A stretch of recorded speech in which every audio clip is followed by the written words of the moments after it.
ኑሯችሁን ወደ ኋላ መለስ ብላችሁ ተመልክታችሁ ታውቃላችሁ?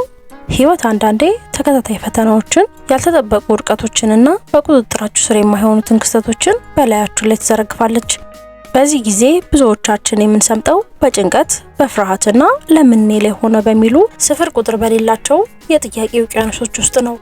ነገር ግን ከዛሬ 2000 ዓመታት በፊት በነበሩት ጥንታውያን ግሪኮችና ሮማንያን ዘንድ አንድ አስገራሚ የአእምሮ ጥንካሬ ጥበብ እንደነበረ ብታውቁስ?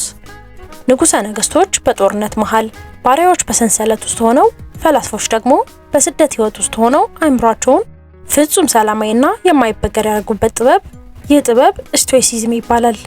ዛሬ በማንኛውም የህይወት ማዕበል ውስጥ የአእምሯችሁን መሪነት በእጃችሁ እንድታስገቡ የሚያስችሏችሁን ህይወታችሁንና አመለካከታችሁን ሙሉ በሙሉ የሚቀይሩ 4 ታላላቅ የስቶይሲዝም ህጎችን ይዤላችሁ ቀርብ ያለው። በተለይ 3ኛውና 4ኛው ነጥብ ከሰዎች የሚሰነዘርባችሁን ትችትና ጥላቻ ወደ ውስጣዊ ጉልበት የምትቀይሩበት ፍጹም አስደናቂ ስነልቦና ሚስጥር ነው። ዛሬ አነስ ያለ ጊዜያችሁን ወስጄ አእምሯችንን የጓዳ ግድግዳዎችን የምናጸዳበት ትልቅ ጉዞ እናደርጋለን። እስከ መጨረሻው ድረስ አብራችሁኝ ሆኑ። ምክንያቱም ይህንን ቪዲዮ አይታችሁ ስትጨርሱ ከዚህ ቀደም የሚያስጨንቃችሁ ነገር ሁሉ ክብደታቸውን ያጣሉ። አንደኛው የቁጥጥር ስርጭት። የስቶይሲዝም ፍልስፍና የመጀመሪያውና ዋነኛው መሰረት ነው።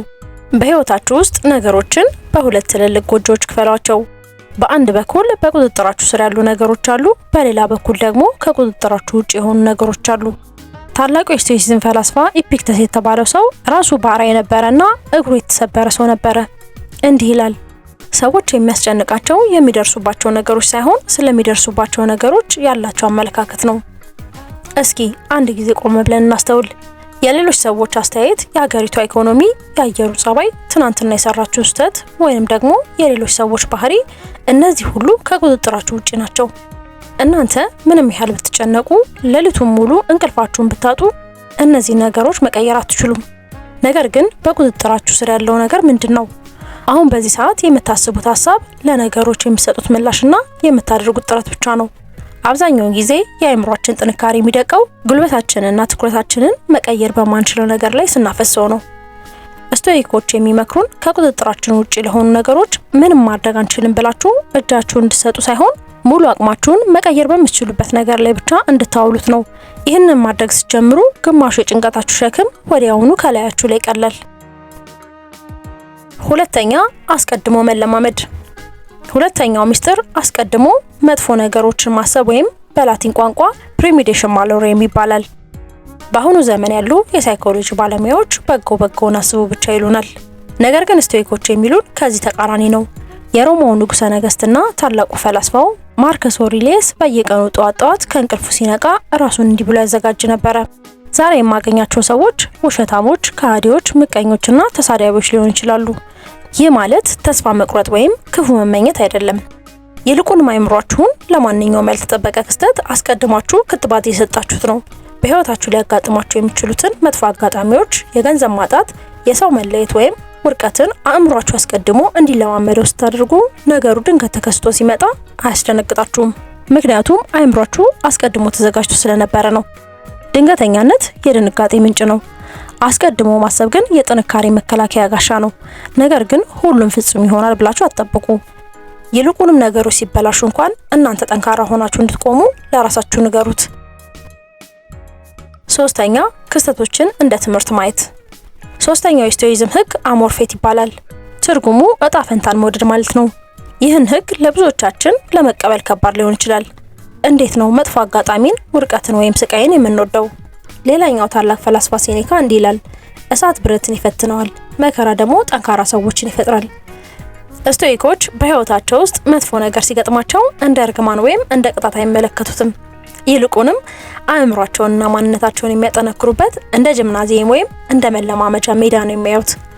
አንድ ክብደት 1000 ጡንቻዎችን እንዲገነባ ከባድ ብረቶችን ማንሳት እንዳለበት ሁሉ የእናንተም አእምሮ ጠንካራና አስተዋይ እንዲሆን የህይወት ከባድ ፈተናዎችን ማለፍ አለበት። በህይወታችሁ ላይ የሚመጣውን ክስተት መለወጥ አትችሉ ይሆናል፣ ነገር ግን ለክስተቱ የሚሰጡትን ትርጉም መለወጥ ትችላላችሁ። ይህ ነገር እኔ ላይ ለምን ደረሰ ከማለት ይልቅ ይህ ነገር እኔ ምን ሊያስተምረኝ መጣ፣ ይበልጥ ጠንካራ መሆኑ እንዴት ነው ብላችሁ ጠይቁ። እጣ ፈንታችሁን አትጥሉት፣ አትማረሩበት። ይልቁንም ተቀብላችሁ ወደ እሳትነት ቀይሩት። ምክንያቱም እሳት የተወረወረበትን ነገር ሁሉ ያጠፋል ማለት አይደለም። ይልቁንም የተወረወረበትን ነገር ተጠቅሞ ይበልጥ ይነዳል። አራተኛ የእይታ ስፋት። አሁን ደግሞ ወደ አራተኛውና ወደ መጨረሻው አእምሮን ፍጹም ነፃ ወደሚያወጣው ሚስጥር እንለፍ። ይህ ሚስጥር የእይታ ስፋት ይባላል። ብዙዎቻችን ስንጨነቅ ችግራችንን በዓለም ላይ ካሉ ነገሮች ሁሉ ትልቅ እንደሆነ አድርገን እናስባለን። በዚያ ቅጽበት አእምሯችን ይጥለቀለቃል። ስቶይኮች ግን ጭንቀት ሲበዛ አንድ የሚያደርጉት ነገር ነበረ። በአእምሯቸው አማካኝነት ራሳቸውን ከምድር ላይ ነቅለው ወደ ላይ ወደ ጠፈር ይሰቅሉታል። እስኪ እናንተ አሁን ይሄን አስቡት። ራሳችሁን ከላይ ሆናችሁ ተመልከቱ። ከዛ የመኖሪያ ሰፈራችሁን፣ በመቀጠል የምትኖሩበትን ከተማ፣ ከዛ መላዋን ሀገሪቷንና የመላውን የሰው ልጅ፣ በመጨረሻ ይህችን ሰላማዊ ምድር በጠፈር ውስጥ እንዳለች አንዲት ትንሽ የአሸዋ ቅንጣት አድርጋችኋት። በዚህ ግዙፍና ማብቂያ በሌለው አጽራፍ ዓለም ውስጥ የኛ የዕለት ተዕለት ጭንቀት፣ የሰዎች ትችት፣ ያጣነው ገንዘብ ወይም የፈራነው ነገር ምን ያህል ያንሳል? እኛ በዚህ ምድር ላይ ለጥቂት ዓመታት የምንኖር እንግዶች ነን። ካለፉት ትውልዶች በፊት ስንት ማዕበል መጥቷል፣ እሱም አልፏል። ከኛም በኋላም ብዙዎች አልፋሉ። ይህ እይታ ችግሮቻችሁን እንድትንቁ ሳይሆን ነገሮችን በትክክለኛ ሚዛናቸው እንድታያቸው ይረዳችኋል። የሰዎች ስድብ፣ የጊዜ ነገር ማጣትና ፍርሃት የእናንተን ውስጣዊ ሰላም ሊሰርቃችሁ እንደማይገባ የምትረዱት ይህንን ሰፊ እይታ ስታገኙ ብቻ ነው።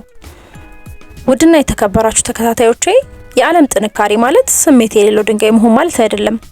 ስቶይዝም ማለት ማልቀስ ወይም ማዘንን መከላከል አይደለም። የአእምሮ ጥንካሬ ማለት በውስጣችሁ ማዕበል እየተናወጠ እንኳን መሪነቱን ለአውሎ ነፋስ አሳልፋችሁ አለመስጠት ማለት ነው። ሰዎች ሊከዳችሁ ይችላሉ፣ ጊዜው ሊከብዳችሁ ይችላል፣ ያቀዳችሁ ሳይሳካ ሊቀር ይችላል። ነገር ግን ማንም ሰው ምንም አይነት ክስተት የእናንተን የውስጥ ስምምነትና ምርጫ ሊነጥቃችሁ አይችልም። ንጉሱ ማርከስ ኦሬሊየስ በጦርነት ሜዳ ላይ ሆኖ ማስታወሻ ላይ የጻፈውን አንድ የመጨረሻ ሀሳብ ልጋብዛችሁ። አእምሮ ልክ እንደ ንጹህ ምንጭ ነው። ሰዎች ወጥተው ቢሳደቡ፣ ጭቃ ቢለቀልቁት እንኳን ምንጩ መፍለቁን አያቆምም። ጭቃውንም አጥቦ መልሶ ይጸዳል። እናንተም አእምሯችሁን እንደዚህ ንጹህ ምንጭ አድርጉት። የዛሬው ቆይታዬ ዓላማው አንድ ብቻ ነው። በህይወታችሁ ውጣ ውረድ ውስጥ የጠፋውን ውስጣዊ ጥንካሬያችሁን እንድታገኙ ማስታወስ ነው። ዛሬ ከተነጋገርናቸው 4 ታላላቅ የስቶይዝም ህጎች ውስጥ ለእናንተ አሁን ባላችሁበት ህይወት ምዕራፍ ይበልጥ ያስፈልጋኛል ያላችሁት የትኛው ነው? አመለካከታችሁንስ የቀየረው የትኛው ነጥብ ነው? በኮሜንት መስጫው ላይ አጋሩኝ። ኮሜንታችሁን በጉጉት አነበዋለሁ። ይህ ቪዲዮ አእምሯችሁን ካጠነከረውና አዲስ እይታ ከሰጣችሁ ላይክ በማድረግ ለሌሎች ጠንካራ ሰዎች እንዲደርስ አድርጉ። እንዲሁም ለግል እድገታችሁ፣ ለስነልቦናችሁ ብስለትና ለስኬታችሁ የሚረዱ ጥልቅ ይዘቶችን ሁልጊዜ ለማግኘት ቻናሌን ሰብስክራይብ በማድረግ የቤተሰብ አባል ሁኑ። በቀጣይ ቪዲዮ በሌላ አስደናቂ ልብ በሚነካ ርዕስ እስክንገናኝ ድረስ በአእምሯችሁ ጥንካሬና በውስጣችሁ ሰላም ኑሩ። እስከ መጨረሻው አብራችሁኝ ስለነበራችሁ እጅግ አድርጌ አመሰግናለሁ። ቸር ቆዩልኝ።